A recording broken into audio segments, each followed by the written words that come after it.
Okay okay start చేయండి. Okay sir, thank you. మరి ఈ అవకాశం కల్పించినందుకు ధన్యవాదాలు. మరి కార్యక్రమం ప్రారంభించే ముందుగా గురువు గారు పత్రిక గారికి, కటవర్తి రాఘవరావు సార్కి, రాజలక్ష్మి మేడం గారికి నమస్కారాలు తెలియజేసుకుంటూ, మరి ఈ రోజు ఈ అవకాశం కల్పించినందుకు Tiruchanur pyramid spiritual society group members కి, మరి ఆ ప్రసన్న మేడం కి మీకు ధన్యవాదాలు సార్. Thank you.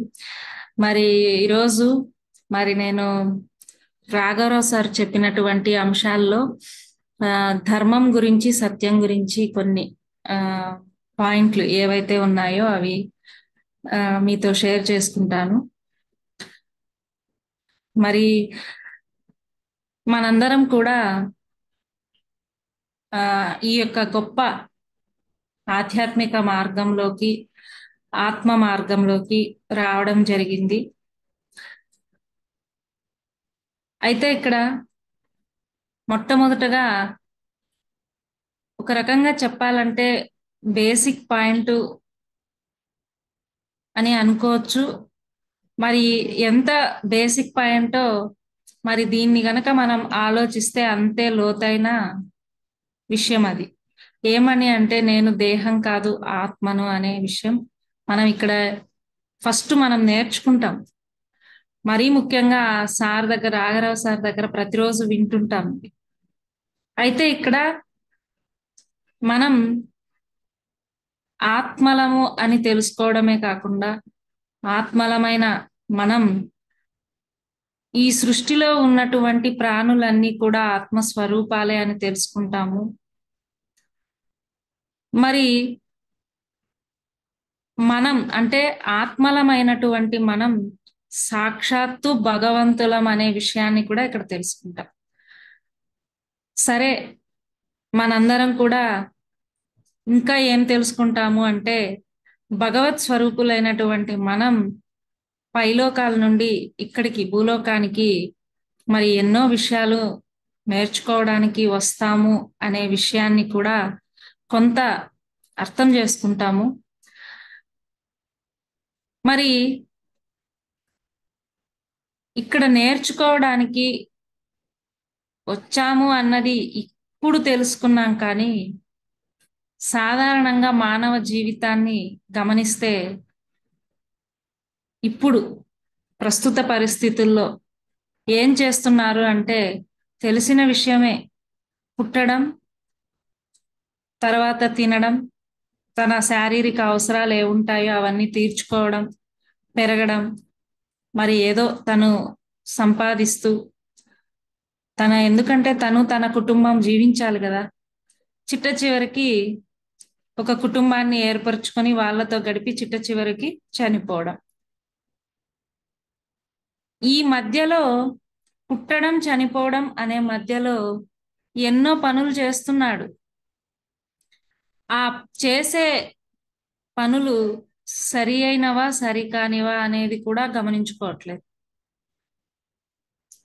తనకు ఏదైతే నచ్చుతున్నాయో అవన్నీ చేస్తున్నాడు అంతే.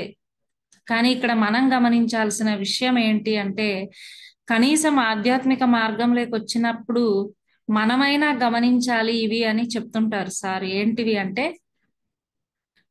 మనం ఈ సృష్టిలో ఉన్నాము అనే విషయాన్ని మర్చిపోకూడదు.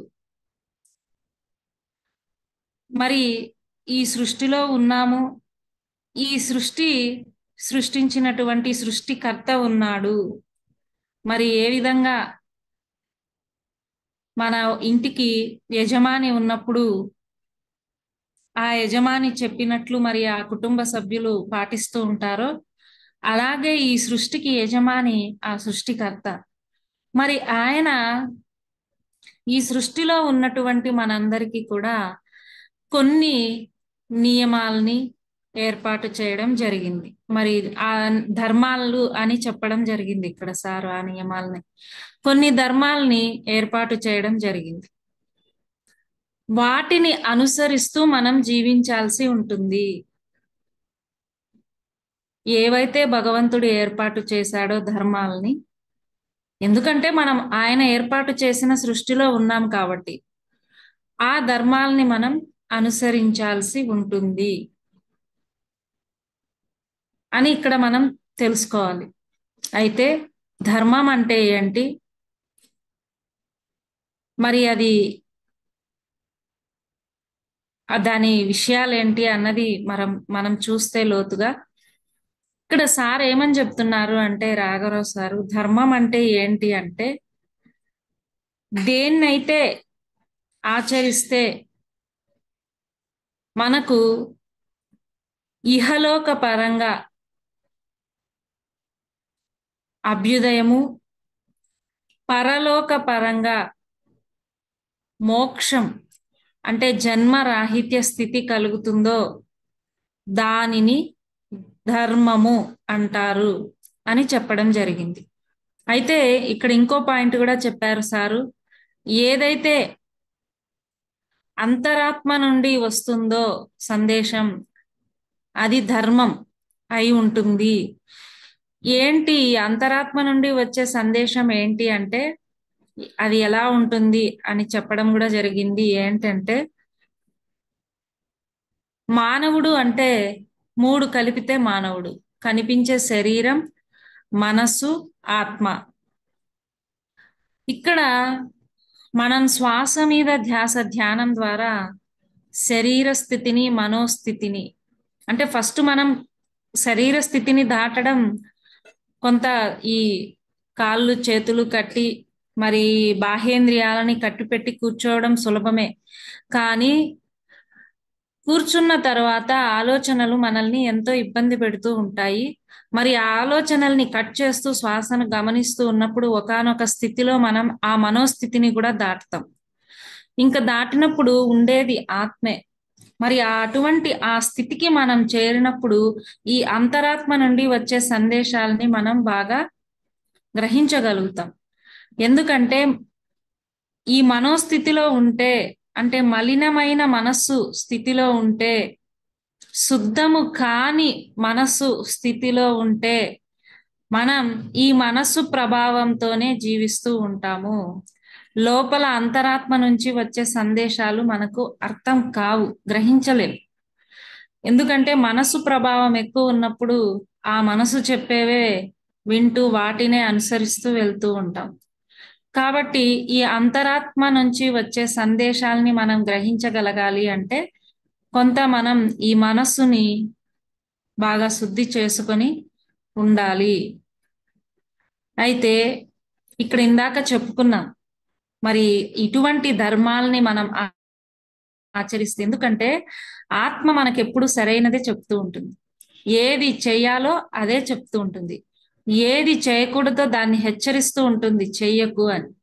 కాబట్టి ఇక్కడ చేయవలసినవే చేయడం వల్ల మనకు ఇక్కడ ఏదైతే సార్ చెప్తున్నారో ఇహలోక పరంగా అంటే ప్రాపంచిక జీవితంలో అభ్యుదయము, పరలోక పరంగా ఆధ్యాత్మిక జీవితంలో మోక్షము పొందుతాము అని చెప్పడం జరిగింది.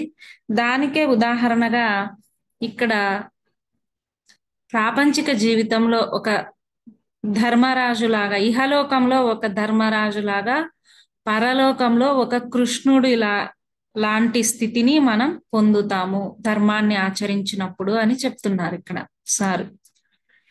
ఇక్కడ ఏమంటే మనం గమనిస్తే కనుక మనకు ఎన్నో పురాణాలు ఉన్నాయి, గ్రంథాలు ఉన్నాయి వీటినన్నింటినీ బోధించడానికి. వ్యాస మహర్షి ఈ ధర్మం గురించి చెప్పడానికే మనకు మహాభారతాన్ని అందించడం కూడా జరిగింది. ఎందుకంటే ఇక్కడ మహాభారతం అన్నది మనం చూస్తే కేవలం ఇది ఎక్కువగా ధర్మానికి అధర్మానికి మధ్య జరిగిన సంఘటనలే మనకు బాగా కనిపిస్తాయి. ధర్మాన్ని అనుసరించినటువంటి పాండవులు జయాన్ని సాధించారు, అధర్మాన్ని అనుసరించినటువంటి కౌరవులు అపజయం పొందారు. మరి ఇక్కడ ఇందులో కొన్ని ఎగ్జాంపుల్స్ ద్వారా ఇంకా స్పష్టంగా చెప్పడం జరిగింది. ధర్మాన్ని అనుసరించినప్పుడు మనం ఏ విధంగా అక్కడ జయాన్ని పొందుతాము అన్నదానికి ధర్మరాజు దుర్యోధనుడి మధ్య జరిగినటువంటి ఒక సంఘటన చెప్పారు. ఏమని అంటే ఇక్కడ ఎవరిని యువరాజుగా ప్రకటించాలి అన్నది క్వశ్చన్ వచ్చింది. అయితే వీరిద్దరికి పరీక్ష పెట్టారంట, ధర్మరాజుకి దుర్యోధనునికి. ఏమని అంటే, ఒక నలుగురు ఒక వ్యక్తిని హత్య చేశారు, ఎవరికి ఎటువంటి శిక్ష విధిస్తారు వీళ్ళ నలుగురికి అన్నది ధర్మరాజుకు దుర్యోధనునికి చెప్పెడితే, దుర్యోధనుడేమో నలుగురికి ఉరిశిక్ష వేసేయండి అన్నాడంట. కానీ ధర్మరాజు వాళ్ళని అడిగాడంట, మీరేంటి మీ మీ యొక్క వర్ణం ఏంటి అని అడిగితే, ఒకరేమో బ్రాహ్మణుడు, ఒకరేమో క్షత్రియుడు, ఒకరేమో వైశ్యుడు, ఒకరేమో శూద్రుడు. మరి వీరిలో ధర్మరాజు బ్రాహ్మణులుగా ఉన్న వారికేమో ఉరిశిక్ష, మరి అట్లా క్షత్రియులుగా హత్య ఉన్నవాడు ఎవరైతే ఉన్నాడో, వారు హత్య చేసిన వాడికి యావజ్జీవ కారాగార శిక్ష, మరి వైశ్యులుగా ఉన్న వారికి 6 నెలలు, శూద్రులుగా ఉన్న వారికి 6 రోజులు. దీని ఉద్దేశం ఏంటంటే, ధర్మరాజు ఎందుకు ఈ విధంగా తీర్పిచ్చారు, ధర్మంగా తీర్పిచ్చాడు ఇక్కడ. అంటే తన రాజ్యంలోని ప్రజలని ఆయన ఎంత బాగా పరిపాలిస్తాడు అన్న దానికి ఇది ఉదాహరణగా చెప్పుకొచ్చారు. ధర్మాన్ని అనుసరించిన వారి యొక్క ఇది ఎట్లుంటుంది అన్నదానికి. ఎందుకు ఆ రకంగా అంటే, జ్ఞానం పొందినటువంటి బ్రాహ్మణుడు తెలిసి తప్పు చేయడం కాబట్టి మరి అక్కడ వారికేమో ఉరిశిక్ష.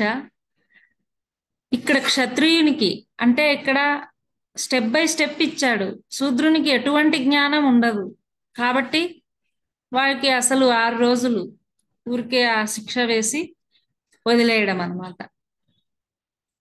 మరి అంటే ఇక్కడ వ్యక్తి స్థాయిని బట్టి శిక్ష వేశాడు ధర్మరాజు. సార్ మీకు రావట్లేదేమో, సుజాత మేడం చెప్పాలి సార్. మేడం మీరు చెప్పండి, వస్తుందా మేడం? వస్తుందండి. అదే సార్, క్లారిటీగానే ఉంది కదా మేడం? క్లారిటీగా ఉందండి సార్. మీకు లేనట్లుంది సార్ అది సిగ్నల్ సరిగా. మరి ఇక్కడ ధర్మరాజు దుర్యోధనుని విషయంలో మరి ఈ విధంగా జరిగింది కాబట్టి ధర్మరాజుని అక్కడ యువరాజుగా ప్రకటించడం జరిగింది. కాబట్టి ఇక్కడ ధర్మాన్ని ఆచరించిన వారు ఎక్కడైనా కూడా వారు విజయమే పొందుతారు. ఇక్కడ ఇంకో విషయం కూడా ఎగ్జాంపుల్ గా ఇక్కడ చెప్పడం జరిగింది. ఏమని అంటే, మనందరికీ తెలుసు, ద్రౌపది ఆ మత్స్య యంత్రం కొట్టిన తర్వాత ద్రౌపదిని తీసుకొని అర్జునుడు వెళ్ళినప్పుడు కుంతీదేవి తీసుకొచ్చిన దాన్ని 5 మంది సమానంగా పంచుకోండి అన్నప్పుడు, మరి ఆ విషయం అంటే అది ఏదో వస్తువు అయితే 5 మంది పంచుకోవచ్చు, కానీ అక్కడ తీసుకొచ్చింది ద్రౌపదిని. మరి ఇక్కడ ఫస్ట్ భీష్ముని దగ్గరకు వెళ్ళారంట, నా వల్ల కాదు కృష్ణుణ్ణి అడగండి అంటే, కృష్ణుడు కూడా నా వల్ల కాదు ధర్మరాజుని అడగ అని చెప్పారంట. అప్పుడు ధర్మరాజు, తల్లి చెప్పిన దాన్ని మనం తప్పనిసరిగా అనుసరించాల్సి ఉంటుంది, పాటించాల్సి ఉంటుంది కాబట్టి 5గురు పెళ్లి చేసుకోవాల్సిందే అని చెప్పడం జరిగింది. మరి ఇక్కడ మనకు బాగా తెలిసిన విషయం, యక్ష ప్రశ్నల్లో కూడా ఆయన అక్కడ ఉన్నటువంటి ఆ గంధర్వుడు మరి ఎవరో మరి ఆ క్వశ్చన్స్ అడిగినప్పుడు యక్షుడు క్వశ్చన్స్ అడిగినప్పుడు ధర్మరాజు ఎంత నిజాయితీగా అక్కడ, కుంతీదేవి పుత్రుల్లో నేను బతికే ఉన్నాను కాబట్టి ఇంకొకరిని నువ్వు బ్రతికించాలి అనుకుంటే మాతృకి పుట్టినటువంటి సంతానంలో ఉన్నటువంటి వారిని నువ్వు బ్రతికించు అని అడగడం జరుగుతుంది. అంటే అంత ధర్మపరుడు ఆయన. అప్పుడు ఆయన ధర్మానికి నిజాయితీకి అక్కడ మెచ్చుకొని అందరినీ 5 మందిని బ్రతికిస్తారు. మనకు తెలుసు ఆ సంఘటన, ఇక్కడ గుర్తు చేయడం వరకే అన్నమాట. కాబట్టి ఇక్కడ ధర్మాన్ని అనుసరించిన వారు ఎక్కడైనా కూడా జయాన్నే పొందుతారు అన్నది ఇక్కడ చెప్పడం జరుగుతుంది. ఇక్కడ ఏమని అంటే ఇంకా చెప్తూ ఉంటారు అంటే, ఈ సృష్టిలో మానవులకు ఏర్పాటు చేశారు ఇవన్నీ కూడా ధర్మాలు, అనుసరించవలసినవి, నియమాలు. ఎందుకంటే ఇక్కడ మిగతా జీవులు, జంతువులు వాటి ధర్మాల్ని అవి అనుసరిస్తున్నాయి. కానీ మానవుడే మలిన మనస్సుతో వాటిని తప్పుతున్నాడు, ఆ ధర్మాల్ని. మరి ఇంకా గొప్పగా మనకు గుర్తు చేసే ఇంకొక విషయం ఏంటి అంటే, ఇక్కడ పత్రిసారు ఈ పిరమిడ్ స్పిరిచువల్ సొసైటీలో అహింస పరమో ధర్మ అనే విషయాన్ని మనకు చెప్పడం జరిగింది. అంటే అన్ని ధర్మాలలోకి అహింస అన్నది గొప్ప పరమ ధర్మం. మరి ఆ విషయాన్ని ఎందుకంటే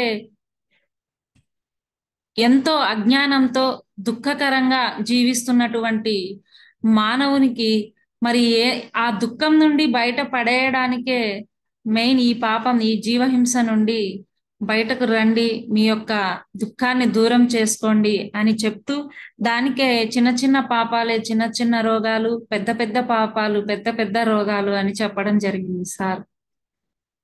మరి ఇంకా లోతుగా వెళ్లే కొద్దీ కూడా దీంట్లో మనకి కేవలం ఒక జీవిని హింసించడమే కాదు, అంటే ఏదో మనం కోళ్ళను, మేకల్ని, ఇట్లా చేపల్ని, వాటినే కాదు, చిన్న చిన్న జీవులైనటువంటి చీమలు, దోమలు, వీటిని కూడా మనం హింసించకూడదు. ఇంకా ఇంకా లోతుగా వెళ్లే కొద్దీ మనకు గురువులు ఏం చెప్తుంటారు అంటే, మన మాటల ద్వారా, చేతల ద్వారా కూడా ఇతరులు మనం ఇబ్బంది పెట్టకూడదు, వాళ్ళని మనం బాధించకూడదు, హింసించకూడదు అని చెప్తారు. ఇక్కడ ఒక పాయింట్ గుర్తుకొస్తుంది మేడం చెప్పింది ఏంటంటే, ఏదైతే నువ్వు ఇతరుల వల్ల నువ్వు బాధపడి నువ్వు ఇబ్బంది పడుతూ ఉంటావో, మరి అటువంటిది నువ్వు ఇతరులకు ఇవ్వకుండా, అంటే ఇప్పుడు ఉదాహరణకు నేను ఒకరి ద్వారా ఒక విషయంలో నేను ఇబ్బంది పడుతున్నాను, బాధపడుతున్నాను అని అనుకున్నప్పుడు నువ్వు ఇంకొకళ్ళకి ఇటువంటి ఇబ్బందిని, బాధని కలిగించకుండా ఉండాలి. అదే గొప్ప ధర్మం అంటారు మేడం. మరి నా విషయంలో నేను ఒక విషయం అంటే ఇక్కడ ఈ ఇబ్బంది పడుతూ నేను ఇక్కడ పక్కన ఇదే ఇబ్బందిని ఇతరులకు కలిగిస్తూ ఉంటే అది ఎట్లా అవుతుంది ధర్మం? కాబట్టి ఇక్కడ మనం ఎన్నెన్నో తెలుసుకోవాలి. అవన్నీ కూడా ఒక సద్గురువుని ఆశ్రయించినప్పుడే మనకు అర్థమవుతూ ఉంటాయి. మరి అయితే ఇక్కడ ఇంకా తెలుసుకోవాల్సిన విషయం ఏంటి అంటే, ఇటువంటి ఈ అహింసని మనకు పతంజలి మహర్షి కూడా యమ నియమాల్లో ప్రస్తావించడం జరిగింది. అహింస అన్నది గొప్పది. యమ నియమాల్లో సత్యము, అహింస, బ్రహ్మచర్యము, అస్తేయము, అపరిగ్రహము అనే దాంట్లో మనకు అహింస ఎంత గొప్పదో, ఎంత గొప్ప ధర్మమో మనకు చెప్తున్నారు. అయితే ఇక్కడ ఒక పాయింట్ సార్ చెప్తారు ఏమని అంటే, ఒక విషయం పైన పతంజలి మహర్షి కావచ్చు, కృష్ణుడు కావచ్చు, బుద్ధుడు కావచ్చు, ఇట్లా గొప్ప గొప్ప వాళ్ళు చెప్పినవి ఎందుకు మనం రీకలెక్ట్ చేసుకోవాలి అంటే, ఇంతమంది యోగులు చెప్పిన విషయాల్ని మనం ఏదో ఒక పాయింట్ లో మనం బాగా అట్రాక్ట్ అయ్యి మనం అక్కడ స్థితం అవుతాం. ఆ విషయం మనకు బాగా జ్ఞప్తికి ఉంటుంది, బాగా అర్థమవుతుంది, దాన్ని ఎంతో గొప్పగా ఆచరించడానికి అవకాశం ఉంటుంది.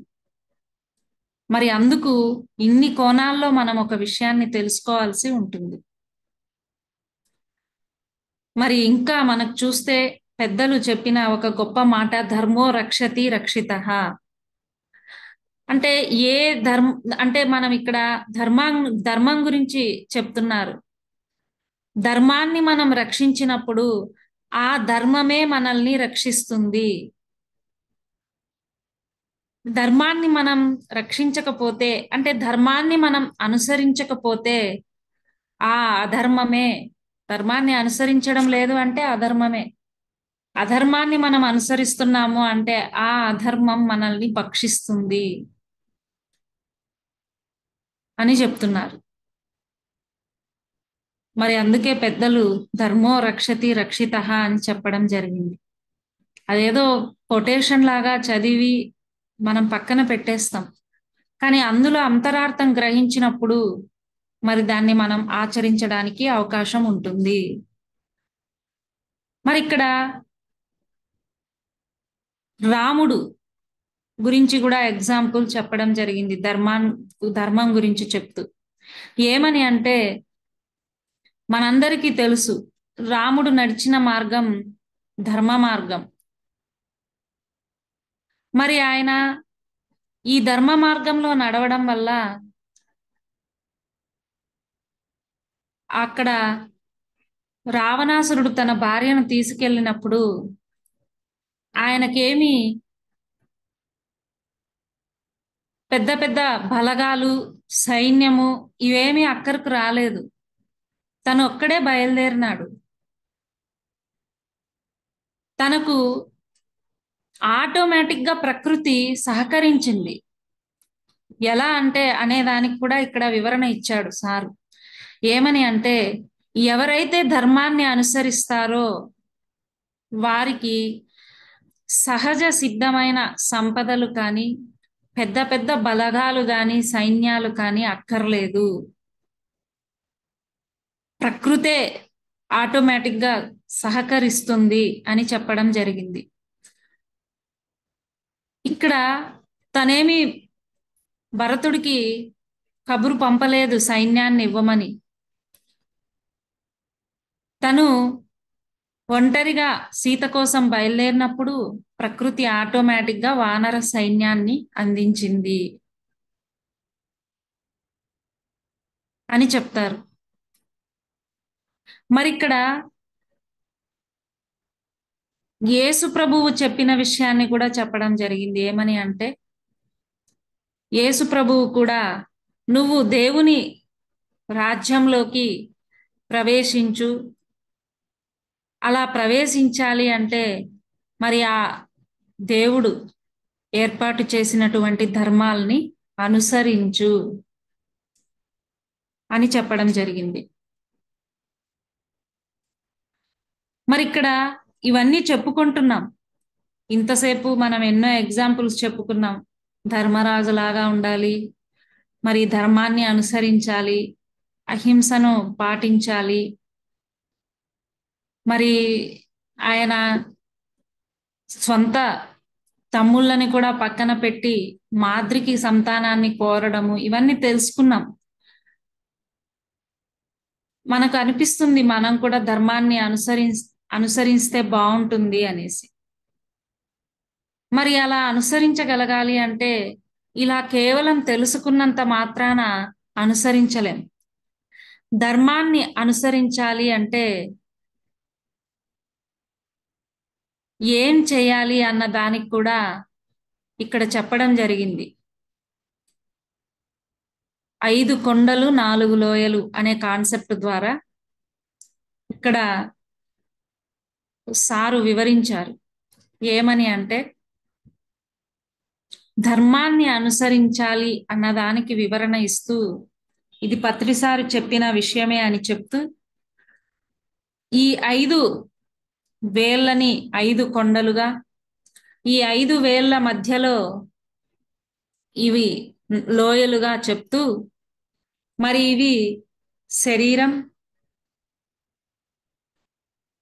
శరీరం, మనస్సు, బుద్ధి, ఆత్మ, సర్వాత్మ.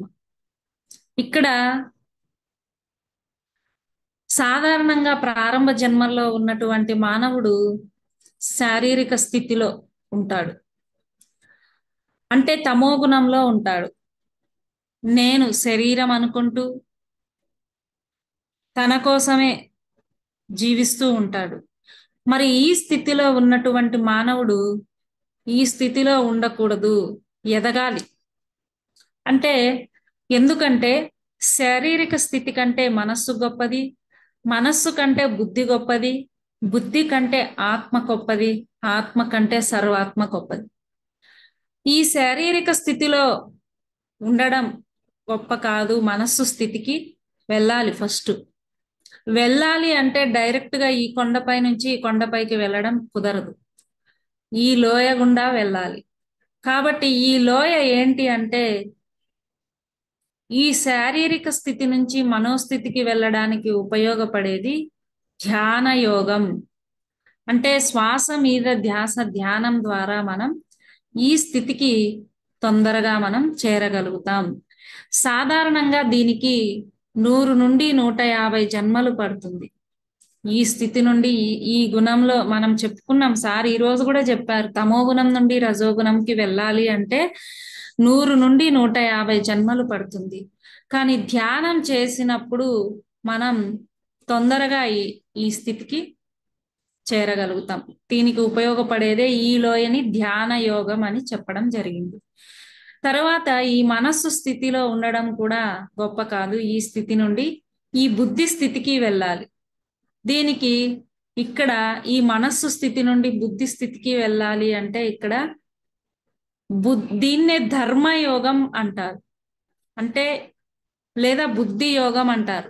అంటే ఎవరైతే ధర్మాన్ని అనుసరిస్తారో వారు ఈ మనస్సు నుంచి బుద్ధి స్థితికి వెళ్ళగలరు. అంటే ఎవరు ధర్మాన్ని అనుసరించగలరు అంటే బుద్ధి వికసించిన వారు. మనస్సు ప్రభావంతో ఉన్నటువంటి వారు ఈ స్థితికి వెళ్ళలేరు. కొంత బుద్ధి వికసించి ఉంటే ఈ ధర్మాల్ని అనుసరించిన వారు అవుతారు, ఈ స్థితికి చేరుకున్న వారు అవుతారు. అందుకే ఈ మనస్సు స్థితి నుంచి బుద్ధి స్థితికి వెళ్ళాలి అంటే ఈ ధర్మయోగం, ఈ యోగం కావాలి, ధర్మయోగాన్ని అనుసరించాలి అని చెప్తారు. అయితే ఇక్కడ సార్ ఎప్పుడూ చెప్తూ ఉంటారు, మీరు కనీసం ఈ బుద్ధి వికసించిన స్థితికి అయినా రండి, ఈ స్థితికి రావాలి. ఎందుకంటే ఎప్పుడైతే బుద్ధి వికసిస్తుందో మనం తీసుకునే నిర్ణయాలు కరెక్ట్గా ఉంటాయి. నిర్ణయాలు ఎప్పుడైతే సరిగ్గా తీసుకుంటామో మన జీవితం ఖచ్చితంగా బాగుంటుంది. కనీసం మన జీవితం మనం ఇక్కడ బుద్ధి వికసించిన స్థితికి వస్తే ఆ వికసించిన బుద్ధే మనల్ని ఆత్మ స్థితి వైపుకు, సర్వాత్మ స్థితి వైపుకు మనల్ని తీసుకెళ్తుంది అని చెప్తారు. మరి ఇక్కడ అందుకే ఎప్పుడు కూడా తమో రజో గుణాలని వదలండి, సాత్విక గుణానికి రండి అని చెప్తారు సార్. ఆ సాత్విక గుణమే మిమ్మల్ని నిర్గుణం వైపుకు తీసుకెళ్తుంది. ఎలా అంటే ఇక్కడ ఉదాహరణకు ఒక పిల్లవాడు 100 మార్క్స్ కి ఎగ్జామ్ ఉంటుంది. 100 మార్క్స్ కి ఎగ్జామ్ పెట్టినప్పుడు ఈ 100 మార్క్స్ కి ఎగ్జామ్ లో 35, 40, 50 తెచ్చుకుంటా ఉన్నాడు అనుకోండి, వాడు 100 మార్కులకు రావడం కష్టం. వాడు ఎంతో కష్టపడాలి. కానీ కష్టపడి 75, 80 మార్కులు తెచ్చుకుంటా ఉన్నాడు అనుకోండి, ఇంకొంచెం కష్టపడితే 100 మార్కులు సాధించడం సులభం. అందుకే మనం ఈ తమో రజో గుణాలలో ఉండడము అంటే ఈ 30 మార్కులు 40 మార్కులు లాంటి వాళ్ళం. ఇక్కడ ఉన్నాము అంటే ఆ నిర్గుణం అంటే 100 మార్క్స్కి వెళ్ళడం అంటే ఎంతో కష్టం, బహు దూరంలో ఉంటుంది అవి. కానీ కష్టపడి కొంచెం మనం సాత్విక గుణం అంటే 75% మార్కుల్లోకి వచ్చామనుకో, కొంచెం కష్టపడితే శుద్ధ సాత్వికం 90 మార్కుల్లోకి వెళ్తాం. ఇంకొంచెం అట్లా అట్లా కష్టపడితే మనం కూడా నిర్గుణం లేక చేరుతాం అనేది సార్ ఉద్దేశం. కష్టపడి 75 మార్కులకు రండి, ఆ 75 మార్కులే కొంచెం కొంచెం కష్టపడితే 90, 100 మార్కులకు తీసుకెళ్తాయి మిమ్మల్ని అని చెప్తాడు సార్. మరి దీన్నే మనకు బుద్ధి వికసించిన స్థితిలో ఆ సాత్విక గుణానికి రండి, ఆ సాత్విక గుణమే మిమ్మల్ని నిర్గుణం వైపుకు తీసుకెళ్తుంది అని చెప్తారు. కాబట్టి ఈ స్థితికి రావడం అన్నది చాలా చాలా గొప్ప విషయం అని చెప్తారు. సరే, ఈ స్థితిలోనే కాదు, మనం ఇంకా ఈ 2 స్థితులు కూడా చేరుకోవాలి. ఎందుకంటే ఈ బుద్ధి స్థితి నుంచి ఆత్మస్థితికి రావాలి అంటే మనకు జ్ఞాన యోగం కావాలి. అందుకే బుద్ధి వికసించిన స్థితిలో మనకు జ్ఞానం ఉదయిస్తూ ఉంటుంది. మరి ఆ జ్ఞానమే మనము, ఆ జ్ఞానం పెరగడము అంటే ఆత్మస్థితికి చేరుతామన్నమాట. మరి ఇక్కడ ఇదేమో ధ్యాన యోగం, ఇదేమో ధర్మయోగం, ఇదేమో జ్ఞాన యోగం. ఇక్కడ చిట్ట చివరిది ఉంది అతి పెద్దది, ఇవన్నీ ఏదో చిన్న చిన్నవి. అతి పెద్దది ఏంది అంటే సర్వాత్మ స్థితికి చేరడం. ఇక్కడ ఈ అతి పెద్ద స్థితి ఏంటి అంటే పెద్ద లోయ, చాలా పెద్దది. సేవాయోగం అంటారు సార్. ఈ ఆధ్యాత్మిక మార్గంలో మనం ఎంత సాధన చేస్తున్నాము, ఎంత స్వాధ్యాయం చేస్తున్నాము, ఎంత సాంగత్యం చేస్తున్నాము, ఇవన్నీ ఒక ఎత్తు. సేవ దీనికి అడిషనల్ గా యాడ్ చేస్తూ ఉంటారు సద్గురువులు. మరి గొప్ప సేవ ఏంటి అంటే ఆత్మ మార్గంలో మనం చేసేదే గొప్ప సేవ అన్నమాట. అంటే ఈ ఆధ్యాత్మిక మార్గంలో ఆత్మ సేవలు చేయడమే మనకు చాలా చాలా ఇంపార్టెంట్. మరి అటువంటి ఆత్మ సేవలు ఎప్పుడైతే మనం చేస్తామో మనం ఈ సర్వాత్మ స్థితికి చేరుకుంటాము. మరి ఆ ఆత్మ సేవలే సద్గురువులు చెప్పినటువంటి మరి ఇటువంటి కార్యక్రమాల్లో, అంటే యజ్ఞాల్లో కావచ్చు, మరి ఇప్పుడు సారు రాఘరావు సారు చెప్పే పనులు ఏవైతే ఉంటాయో అవన్నీ మనం చేస్తూ ఉన్నప్పుడు ఖచ్చితంగా ఆ స్థితికి చేరుకుంటాం. మరి ఇక్కడ చెప్పుకునే విషయం ఏంటి అంటే ఇప్పటి వరకు ధర్మాన్ని ఆచరించినప్పుడు మనం ప్రాపంచిక జీవితంలో ఎంతో గొప్పగా ఎదుగుతాము, ఆధ్యాత్మిక జీవితంలో చిట్ట చివరి స్థితికి మనం చేరుతాము అన్నది తెలుసుకున్నాం. తర్వాత సత్యం. ఇక్కడ మనం చూస్తే పెద్దలు చెప్పే విషయం అంటే ఈ సత్యం వద ధర్మం చర అంటారు. అంటే సత్యాన్ని పలకాలి, ధర్మాన్ని ఆచరించాలి అని. అయితే ఇక్కడ మనం కొన్ని పాయింట్లు సత్యం గురించి కూడా తెలుసుకుందాము. అవేమి అంటే మనం చాలా సార్లు ఇవన్నీ సార్ దగ్గర వినే ఉంటాము. మళ్ళీ ఒకసారి మననం అంతే సత్యం గురించి వినడం అనేది. ఇక్కడ సత్యం గురించి ఎప్పుడు సార్ ఏం చెప్తారంటే సత్యం అంటే ఏంటి అంటే నిత్యమైనది, నిత్యమైనది, శాశ్వతమైనది, ఎల్లప్పుడూ ఉండేది, కాలాలు మారినా యుగాలు మారినా మారనిది, ఇదే సత్యం అని చెప్తారు. మరి అది ఏది అంటే అందరికీ తెలిసిన విషయమే ఆత్మ. మరి ఆత్మ అంటే భగవంతుడు. మరి ఇక్కడ సత్యము అంటే మనకు తెలిసే విషయం ఏంటి అంటే భగవంతుడే సత్యము అని ఇక్కడ మనకు అర్థమవుతుంది. మరి ఎలా సత్యాన్ని ఆచరించాలి అంటే ఎలా ఆచరించాలి అంటే ఎలా ఆశ్రయించాలి అంటే ఇది కూడా మనం సార్ దగ్గర వినే ఉన్నాము. ఏమని అంటే శ్వాస మీద ధ్యాస ధ్యాన సాధన ద్వారా మనం సత్యాన్ని ఆశ్రయించగలుగుతాము. మరి ఏ ఇతర సాధనల వల్ల కూడా సత్యాన్ని ఆశ్రయించలేము. ఎలా అంటే దానికే మనం వివరించుకుంటే ఇందాక చెప్పుకున్నదే శరీర స్థితిని, శ్వాస మీద ధ్యాస ధ్యానం ద్వారా శరీర స్థితిని మనోస్థితిని మనం దాటినప్పుడు ఇంకా ఉండేది ఆత్మే అంటే భగవంతుడే. కాబట్టి ఆ భగవంతుణ్ణి ఆశ్రయించడమే సత్యాన్ని ఆశ్రయించడము.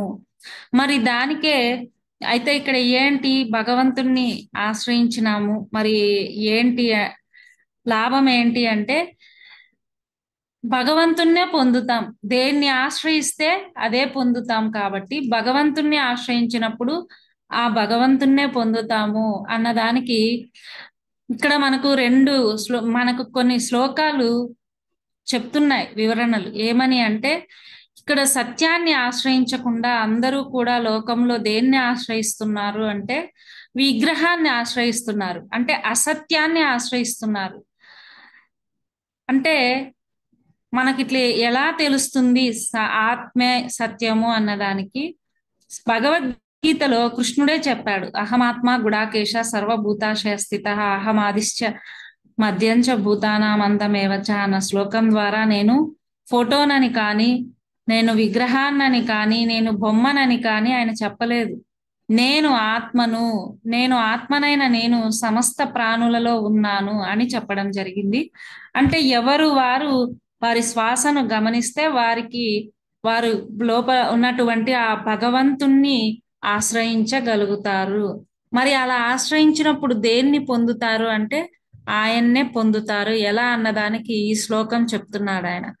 ఏ శ్లోకం అంటే 12వ అధ్యాయంలోని 3-4 శ్లోకాలు ఏవని అంటే, ఏ త్వక్షరమ నిర్దేశ్యం అవ్యక్తం పర్యుపాషతే సర్వత్రగమ చింతం కూటస్థమ చలం ధ్రువం సంనియమేంద్రియ గ్రామం సర్వత్ర సమబుద్ధయ తే ప్రాప్నువంతి మామేవ సర్వభూత హితేరత. అంటే ఇక్కడ ఆయన ఏం చెప్తున్నారు అంటే, ఎవరైతే ఇంద్రియములను స్వాధీనపరుచుకొని ఎల్లెడల సమభావము కలవారై సమస్త ప్రాణుల యొక్క హితమును చేకూర్చుటకు ఎవరైతే ఉంటారో వారు దేన్ని పొందుతారు అంటే, నిరాకారుడు, నిర్గుణుడు, ఇంద్రియాతీతుడు అయినటువంటి ఆయన్నే పొందుతారు. అంటే ఇంకొకసారి చెప్పుకుందామండి. ఇక్కడ ఏమని చెప్తున్నారు అంటే, ఎవరైతే ఇంద్రియములను స్వాధీనపరుచుకొని ఎల్లెడలా సమభావము కలవారై సమస్త ప్రాణుల యొక్క హితమును చేకూర్చుటకు ఎవరైతే ఉంటారో వారు ఏం పొందుతారు అంటే, నిరాకారుడు, నిర్గుణుడు, ఇంద్రియాతీతుడు అయినటువంటి, అంటే ఇక్కడ ఈ మూడే అని కాదండి, భగవంతుని యొక్క ఆ సత్యం అంటే ఆ దైవం యొక్క లక్షణాలు ఈ మూడే ఏం కాదు. ఇక్కడ ఊరికే ఈ శ్లోకం ద్వారా అట్లా చెప్పుకుంటున్నాం అంతే. అక్షర స్వరూపుడు, ఆ సచ్చిదానంత స్వరూపుడు అయినటువంటి ఆయన్నే పొందుతారు అంటే ఏవో ఈ 4 లక్షణాలు ఉన్నాయనేం కాదు. నిజం చెప్పాలంటే పొద్దున సార్ ఏమని చెప్పారంటే, అసలు ఏమని వర్ణిస్తావు భగవంతుణ్ణి, ఆయనకు ఏమీ లేవు ఆయనకు అసలు. ఇలా ఉన్నాడు అని వర్ణించాము అంటే అది మన మూర్ఖత్వమే అని చెప్పాడు సార్. అంటే ఇంకా ఆలోచించాలి ఆయన శక్తి ఏంటో ఆయన ఏంటో అన్నది మనం ఆలోచించాలి. ఒక గొప్ప మేధావి అయినటువంటి మానవుణ్ణి చూసి మనం సంభ్రమాశ్చర్యాలకు లోనవుతూ ఉంటాం. అబ్బో ఎంత గొప్ప తెలివిపరుడో అని. మరి అటువంటి వాళ్ళని, ప్రకృతిలోని ఎన్నో అందాలను, ఇంత గొప్ప సృష్టిని సృష్టించినటువంటి ఆయన మేధావి, ఆయన మేధస్సు, ఆయన అందము, ఆయన గుణము ఇవన్నీ మనం వర్ణించాలంటే మనకు అసలు సరిపోదు, మన శక్తి చాలదు, అసలు మనకు సాధ్యం కాదు. మరి అంతటి వారిని మనం అంతటి స్థాయిని పొందుతాము. అయితే ఇక్కడ ఫస్ట్ లో 3 చెప్పారు. ఇంద్రియములను స్వాధీనపరుచుకొని అన్నాడు. ఇంద్రియములను స్వాధీనపరుచుకోవడము అంటే ఇక్కడ మనకు ఇంద్రియాలంటే బాహ్య ఇంద్రియాలే కాకుండా కనిపించినటువంటి, కనపడదు అంతరేంద్రియం మనస్సు, ఈ రెండింటిని స్వాధీనపరుచుకోవాలి. బాహ్యేంద్రియాలైనటువంటి కళ్ళు, ముక్కు, చెవులు, నాలుక, చర్మము, దీన్ని మనం ధ్యానంలో కూర్చున్నప్పుడు కొంత అదుపులో ఉంచుకోగలుగుతాం, కానీ ఈ అంతరేంద్రియమే మనకు చాలా చాలా ఇబ్బంది పెడుతుంది. కాబట్టి ఈ మనస్సుని, ఆ మనస్సులో ఉన్నటువంటి ఆలోచనల్ని కట్టి పెట్టాలి అంటే మనకు ఈ శ్వాస మీద ధ్యాస, ధ్యానం అన్నది మనకు ఎంతో ఎంతో సహకరిస్తుంది. మరి అలాగా ఎప్పుడైతే తీవ్రంగా సాధన చేస్తూ ఉంటామో ఈ ఇంద్రియములను స్వాధీనపరుచుకోగలిగే ఆ స్థాయికి మనం వెళ్తాము. మరి ఎల్లెడలా సమభావము కలవారై అంటే అందరినీ అంతా ఒక్కటే అన్న భావనతో ఉన్నవారు, ఈ సృష్టిలో ఉన్నటువంటి సకల ప్రాణులను హితము కోరడం, వాటిని చంపాలనే ఉద్దేశం లేకుండా వాటిని రక్షించాలనే ఉద్దేశంతో ఉన్నవారి చివరికి ఏం పొందుతారు అంటే, ఈ సాధన చేస్తూ ఉన్నప్పుడు ఆయన్నే పొందుతారు. అంటే ఆ పరమాత్మ స్థితికి, మనం పెట్టుకున్న పేరు పరమాత్మ, భగవంతుడు, ఇవన్నీ ఆ స్థితికి మనం వెళ్తాము అన్నది ఇక్కడ చెప్తున్నారు. మరి ఎంత గొప్ప సాధనను మనకు పత్రిసార్ అందించారో దీన్ని బట్టి మనకు అర్థమవుతుంది. కాబట్టి ఈ సత్యాన్ని పలకడం, ధర్మాన్ని ఆచరించడం చాలా చాలా ముఖ్యం. మరి మనకు వింటున్నంతసేపు మనం అలా ఆచరించేయాలి, అలా ఉండాలి, నేను కూడా ఆ స్థాయికి ఎదగాలి అన్నది మనకు అనిపిస్తూ ఉంటుంది. కానీ ఆ స్థాయికి వెళ్ళాలి అంటే ఊరికే విన్నంత మాత్రాన ఉపయోగం ఉండదు. చేసే సాధనలో తీవ్రత ఉండాలి. తెలుసుకున్న విషయాల్ని ఆచరింప చేసుకోవాలి. మరి ఇక్కడ సారు ఆచరణ అనే విషయాన్ని కూడా ఎక్కువ సార్ కానీ మేడం కానీ స్ట్రెస్ చేస్తూ ఉంటారు. ఏమని అంటే ప్రతి ఎవరి జీవితంలోనైనా జరిగే సంఘటనలు కానీ పరిస్థితులు కానీ వీటన్నింటినీ మీరు విచారణ చేస్తూ ఉండండి మీ చుట్టూ జరిగే వాటిని అంటారు మేడం. సార్ దీన్నే స్వామి రామ జీవితంలో జరిగినటువంటి ఎగ్జాంపుల్స్ ద్వారా కూడా చెప్పారు. మరి అది మనకు యూట్యూబ్ లో కూడా ఉంది. ఏమని అంటే జ్ఞానాన్ని కేవలం తెలుసుకున్నంత మాత్రాన ఉపయోగం ఉండదు. జ్ఞానం కేవలం తెలుసుకున్నంత మాత్రాన ఉపయోగం ఉండదు. ఏమని అంటే నేను సత్యాన్ని ఆచరించాలి, సత్యాన్ని పలకాలి, ధర్మాన్ని ఆచరించాలి అంటే ఉపయోగం ఉండదు. తెలుసుకున్నా నేను కూడా సత్యం పలకాలి, ధర్మం ఆచరించాలి. కానీ నాకు ఎదురైనటువంటి సంఘటనల్లో నేను ఆచరించలేకపోతే, ఆ రకంగా అధర్మంగా జీవిస్తే, అసత్యాన్ని పలికితే ఏం తెలుసుకొని నాకేం ఉపయోగం? కాబట్టి ఇక్కడ ఏం చెప్తున్నారు అంటే స్వామి రామ అంట ఆయన ఈ యొక్క ఆధ్యాత్మిక మార్గంలో ఎంతో ఎదగాలి అని నిశ్చయించుకొని ముందుకు వెళ్ళినప్పుడు ఆయనకు గురువుల దగ్గరికి బయలుదేరినప్పుడు సాధారణంగా గురువులు ఎంతో శక్తి కలవారు కాబట్టి అప్పుడు ఆయనకి పరీక్ష పెట్టారంట. ఏమని అంటే ఆయన వెళ్ళే దారిలో నాణేలు ఉండేటట్లు చూశారంట.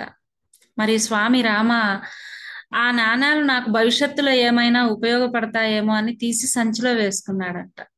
వేసుకొని మళ్ళీ వెంటనే కొన్ని నిమిషాలకే, కొన్ని క్షణాలకే ఏంటిది నేను ఇంత వదిలేసి వచ్చి ఏంటి నేను వీటిని మళ్ళీ భవిష్యత్తుకు ఉపయోగపడతాయని సంచిలో వేసుకోవడం ఏంటి అని ఆలోచించి అక్కడే పడేసి వెళ్ళాడంట గురువు దగ్గరికి. అప్పుడు గురువు అన్నాడంట, ప్రాపంచిక భ్రాంతులు ఇంకా నువ్వు పూర్తిగా వదలలేదు, నీకు ఏ విధంగా నేను జ్ఞానాన్ని బోధించాలి అన్నాడంట. మరి అంతలా ఉంటాయి పరీక్షలు. అంటే ఇక్కడ ఏంటి గురువు గారు ఇలా ఎందుకు జరిగింది అని స్వామి రామ అడిగాడు. నాకు తెలుసు నేను అలా ఉండకూడదని. మరి ఎందుకు అలా జరిగింది అంటే నాయన మేధావులందరికీ ఉండే సమస్య ఇదే. అంటే తెలుసుకున్నప్పుడు ఉండే సమస్య ఇదే. కేవలం తెలుసుకున్నంత మాత్రాన ఉపయోగం ఉండదు, నాకన్నీ తెలుసు అనే భ్రమల్లో ఉంటారు. కేవలం తెలుసుకోవడం వలన ఉపయోగం లేదు. తెలుసుకున్న జ్ఞానాన్ని ఆచరణలో పెట్టినప్పుడే ఉపయోగం ఉంటుంది, దాని ఫలితాన్ని మనం చూడగలుగుతాము అని చెప్పడం జరిగిందంట వారి గురువు. మరి అందుకే కేవలం తెలుసుకోవడం కాదు, తెలుసుకున్న జ్ఞానాన్ని ఆచరణలో పెట్టాలి అంటారు.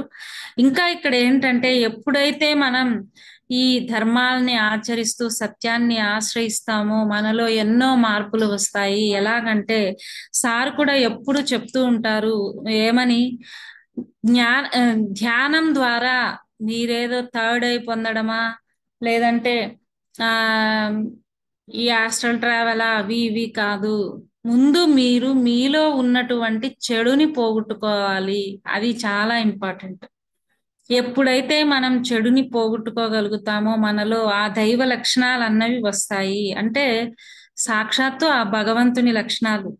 మరి ఈ కాఠిన్యము, క్రోధము, కామము, క్రూరత్వము, ద్వేషము, హింస, లోభము, మోహము, గర్వము, అహంకారము, అసూయ, ఇటువంటి చెడు లక్షణాలన్నింటి నుండి మనం శ్రద్ధ, కరుణ, శాంతి, తృప్తి, దయ, జాలి, ప్రేమ, అహింస, దానము, వివేకము, వినయము, అందరినీ సమానంగా చూసే గుణము, గౌరవము, ధర్మంలో జీవిస్తాము, న్యాయంగా జీవిస్తాము, నీతిగా జీవిస్తాము, సత్యంలో జీవిస్తాము. ఇట్లాంటి లక్షణాలన్నీ మనకు వస్తాయి. చాలా ఇంపార్టెంట్ ఇవి మనం ఒక రకంగా మన మైండ్ లో ఒకటి 2 1 2 2 2 4 అంటే ఎట్లుంటాయో అట్లా మనం కనీసం గుర్తు పెట్టుకున్నప్పుడు కనీసం ఇవి ఉండాలి అన్నది అన్నా మనకు గుర్తుకొస్తా ఉంటాయి. కాబట్టి ఇవన్నీ పొందగలుగుతాము. మరి అంత గొప్పవన్నమాట ఇవి. కాబట్టి వీటిని సాధించినప్పుడు మనం నిజంగా ఎంతో ఎత్తుకు ఎదిగిన వారమే అవుతాం ఈ ఆధ్యాత్మిక మార్గంలో. మరి అందుకే సద్గురువులు ఎప్పుడూ కూడా సత్యము ధర్మము గురించి చెప్తూ ఉంటారు. మనం చేయవలసిన పనులు గురించి చెప్తూ ఉంటారు. ఏవి చేయకూడదో గుర్తుకు చేస్తూ ఉంటారు. మరి ఈరోజు ఈ సత్యం గురించి ధర్మం గురించి చెప్పడానికి అవకాశం కల్పించినందుకు Tiruchanur pyramid spiritual society group members కి ధన్యవాదాలు తెలియచేసుకుంటూ మరొక్కసారి గురువులకు ధన్యవాదాలు. Thank you sir.